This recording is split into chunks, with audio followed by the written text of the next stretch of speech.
If there's one sauce that has a reputation for being difficult, a sauce that strikes fear into the hearts of chefs everywhere, it's hollandaise.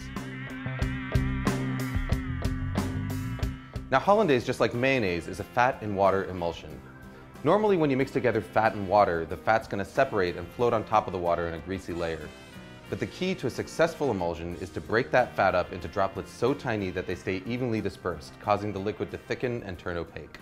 Traditionally, the way that you do this is by whisking together egg yolks and lemon juice in a double boiler until they're hot and frothy, and then slowly whisking in butter in a thin and steady stream. As you whisk, the butter breaks into minute droplets, while the egg yolk acts as an emulsifier, helping to keep those droplets evenly dispersed and thickening the sauce. What you get is a creamy, smooth sauce with a rich texture and mild flavor that's perfect for vegetables, fish, and eggs. But there's a lot of ways it can go wrong. If you don't whisk fast enough, or if you add your butter too fast, the sauce will end up greasy and broken. If you don't cook your eggs enough, it won't thicken properly, but if you cook them too much, you end up with broken scrambled eggs. The fact of the matter is, if you want to learn how to do it the traditional way, the road to perfect hollandaise is paved in broken sauces. But here's the good news. There's an alternative method that is completely foolproof, produces a hollandaise that's every bit as good as the traditional version, and takes about a minute start to finish. All you need is a small pot, a glass measuring cup, and a hand blender with a cup that barely fits its head.